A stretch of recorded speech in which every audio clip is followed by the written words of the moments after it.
There is no need to hide behind fake name, fake image. It's more fun talking when you are not afraid. Get real. কোনো প্রয়োজন নেই fake নাম ও fake ছবির মধ্যে নিজেকে আড়াল করার। ভয় না পাওয়া অনেক বেশি মজাদার বিষয়। প্রকৃত সত্তা হও। আমরা মুখোশের আড়ালে থাকতে পছন্দ করি। আমরা সমাজে নিজেদের সবচেয়ে সুন্দর ছবিটি তুলে ধরতে চাই। আমরা চাই যাতে সকলে সম্মান দেয়, সবাই বাহবা দেয়, সবাই যেন প্রশংসা করে। সোশ্যাল মিডিয়াতে ফটো ভিডিও পোস্ট করে লাইকের জন্য হাপিত্তেশ করি। নিজেদের স্টার দেখানোর একটা খিদে আমাদের পিছু ছাড়ে না। আমরা মনে করি ফটো ফিল্টার করেই মানুষ হয়ে যাব, কিন্তু আমরা জানি না ফটো ফিল্টার করলে কালো ফটো সাদা হবে, মনের কোনো পরিবর্তন হবে না। মনের পরিবর্তন করতে গেলে মনের ফিল্টার করতে হবে, আর মনের ফিল্টার মোবাইলের স্ক্রিনে করা যায় না। মনের ফিল্টার করতে প্রকৃত জ্ঞান অর্জন করতে হয়। মনের ফিল্টার করতে সন্ত মুনি ঋষির কাছে ও বিখ্যাত বইয়ের পাতায় যেতে হয়। সিনেমার নায়ক নায়িকাদের অভিনয়ের জন্য দেহের দিকে বিশেষ নজর দিতে হয়। নায়ক নায়িকাদের কাজই রূপ নিয়ে, কারণ তাদের অভিনয় করতে হয়, তাদের বিভিন্ন চরিত্র ফুটিয়ে তুলতে হয়। বিনোদনের জন্য তাদের সাজতে হয়, দেহ চমকাতে হয়, তাদের সম্পূর্ণ কাজই দেহকেন্দ্রিক। তাদের সিনেমায় অভিনয়ের সময় একটা নাম থাকে, এই নাম তাদের বাস্তব জীবনের নামের সাথে মিল খায় না। সিনেমার এই নামকে ফেক নাম বলা যেতে পারে। সিনেমার অভিনয়ের সময় কেউ নেতাজির চরিত্রে, কেউ বিবেকানন্দের চরিত্রে অভিনয় করেন। তারা তাদের অভিনয়ে প্রকৃত নেতাজি কিংবা প্রকৃত বিবেকানন্দের ছবি তুলে ধরতে চেষ্টা করেন, কিন্তু বাস্তবে আমরা সবাই জানি তারা নেতাজিও নন আর বিবেকানন্দও নন। কিন্তু দুঃখের বিষয় এটাই, সব কিছু জেনেও নিজেদের সাথে ছল করি আর তাদের প্রকৃত হিরো ভাবতে শুরু করি। তাদের হিরো ভাবতে শুরু করি বলেই অভিনয় থেকে বেরিয়ে এই অভিনেতারা যেমন পোশাক পরিধান করেন সেটাই পরিধান করতে চাই। এই অভিনেতারা যেমন খাবার খান সেটাই খেতে চাই। আবার অভিনেতারা কেমন খাবার পছন্দ করে তা আমাদের অ্যাডভার্টাইজের মাধ্যমে বলে দেওয়া হয়।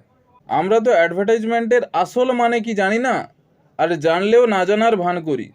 তারা বলে এসো ড্রিম 11 খেলে কিছু টাকা কামাই, পান মশলা খেয়ে খুশ হয়ে যাই। আমরা তাই শুনে নাচতে নাচতে ড্রিম 11 খেলতে শুরু করি, পান মশলা খেতে শুরু করি, কারণ আমাদের হিরোরা খাচ্ছে, হিরোরা খেলছে। আমাদের এতটুকু বোধ নেই যে কে রিয়েল হিরো আর কে রিল হিরো। রিল হিরো অভিনয় করে, বিনোদন দেয়, তারা এক প্রকার ভাঁড়। তাদের সম্মান অভিনেতা হিসাবে। তাদেরকে যদি রিয়েল হিরোর জায়গায় বসানো হয় তাহলে তো অনর্থ করবেই। হ্যাঁ, তারা অভিনয় ভালো করেছে, ভালো অভিনেতা, তাদের জন্য সম্মান সিনেমা ঘরেই থাকুক। তারা কি আমাদের বাস্তব জীবনেও উকি মারবে? কখনোই নয়।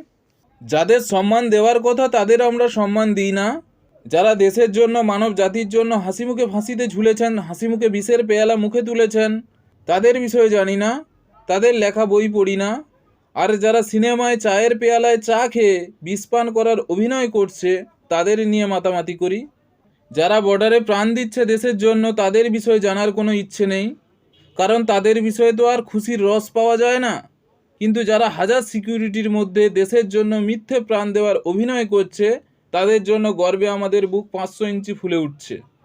একজন বাচ্চা ছেলে বা মেয়ে যে জানে না সিনেমায় কিভাবে শ্যুট করা হয়, সে না হলে হিরোকে প্রকৃত হিরো ভাবছে মানা যায়, কিন্তু কিশোর কিশোরী যুবক যুবতীও তো অভিনেতাকেই আসল হিরো ভাবছে। আর এই সব হিরোদের দেখে আমাদের মতো ছলকারীরা হিরো হওয়ার অন্ধ অনুকরণ করছে। আমরা প্রকৃত হিরোর যন্ত্রণা কাহিনী শুনতেই পারি না, কান বন্ধ করে রাখি। প্রকৃত হিরো হওয়ার ইচ্ছাই নেই, কারণ প্রকৃত হিরোদের যন্ত্রণা আর যন্ত্রণা। সিনেমার হিরো হিরোইন হতে পারলে মজা আর মজা। তাহলে আমরা সত্যিকার অর্থে জানি প্রকৃত ছবি বা রিয়েল ইমেজ আসলে কি, আর কৃত্রিম ছবি বা ফেক ইমেজ আসলে কি। সব কিছু জানা সত্ত্বেও মিথ্যার পিছনে দৌড়াই। মুখে হাজার রকমের রং মেখে ভালোবাসা খুঁজতে যাই, আসলকে লুকিয়ে ফেক ছবি দিয়ে ভালোবাসা পেতে চাই। মনে করি আসল ছবিতে প্রেম হবে না, নকল ছবিতেই প্রেম হবে। আমরা জানি না নকল ছবি দিয়ে বিনোদন হয়, সিনেমা হয়, সিনেমায় প্রেম হয়, কিন্তু প্রকৃত প্রেম কখনোই হয় না। প্রকৃত প্রেমের জন্য প্রেম শিখতে হয়, প্রকৃত প্রেম সন্ত মুনিরা শেখায়। পাড়ার মেয়ে শিউলির কাছ থেকে প্রকৃত প্রেম শেখার আস্পর্ধা করা কখনোই উচিত নয়, কিন্তু আমরা তাই করি। সমস্ত রকমের কামনা বাসনাকে চাপা রেখে মিথ্যে প্রেমের বুলি শোনাই একে অপরকে। এতে দুজনের সময় নষ্ট হয়, অভিনয় শেখা হয়, কিন্তু প্রেম কখনোই শেখা হয় না। যদি একে অপরকে সত্যিটা বলে দিতে পারতো, তবে হয়তো প্রেমের কিছু অংশ এরা পেত। ছেলে যদি মেয়েকে মনে রাখার সত্য কথাটা বলতো, জ্ঞান গরিমার কথা ছাড়ো, তোমার দেহের গঠন ঠিকঠাক, দেহভোগের ক্ষেত্রে উপযোগী, তাই তোমার প্রতি আকৃষ্ট হয়েছি, এই একই কথা মেয়ের ক্ষেত্রেও সাজে। মিথ্যে কেন বলা দরকার, তোমার মনটা খুব সুন্দর? তাহলে দুজনের মিথ্যে প্রেমের আশা অন্তত থাকতো না। আমরা সত্য কথা এভাবে বলতে পারি না, কারণ কথাগুলো শুনতে খারাপ লাগে, নিজেদের পাশবীয় রূপ ধরা পড়ে, সেজন্য মিথ্যের আশ্রয় নিই। আমরা প্রেম মানে কি জানি না, তাই মনে করি একে অন্যের প্রশংসা করা প্রেম। এজন্য এক পক্ষ অন্য পক্ষের দোষ ধরিয়ে দিলে চটে যায়, বলে বিয়ের আগে কোনো দোষ ছিল না, এখন দোষ পাচ্ছ কোথা থেকে? বিয়ের আগে দোষ দেখতে পাই না, কারণ তখন তো দোষ দেখলেও প্রশংসা করি, কারণ যদি ছেড়ে চলে যাও সেই ভয়ে থাকি। ছেড়ে চলে যাওয়ার ভয় থেকে যে সম্পর্ক তৈরি হয়, সে সম্পর্কে আর যাই হোক প্রেম তো হবে না। প্রেম হয় দুজন স্বাধীন মানুষের মধ্যে। প্রেম কখনোই একে অন্যের উপর নির্ভরশীল দুজন মানুষের মধ্যে হয় না। এগুলো আমরা জানারই চেষ্টা করি না। জৈবিক তাড়নায় কামনাকে প্রেম বলে চালিয়ে দিই। ফেক ইমেজের এক বিশাল জালে জড়িয়ে পড়ি আমরা, যে কারণে জীবনে প্রকৃত খুশি পেতে ফেক নেম, ফেক ইমেজে নিজেকে না জড়িয়ে রিয়েল, বাস্তব বা অকৃত্রিম হওয়ার চেষ্টা করা উচিত।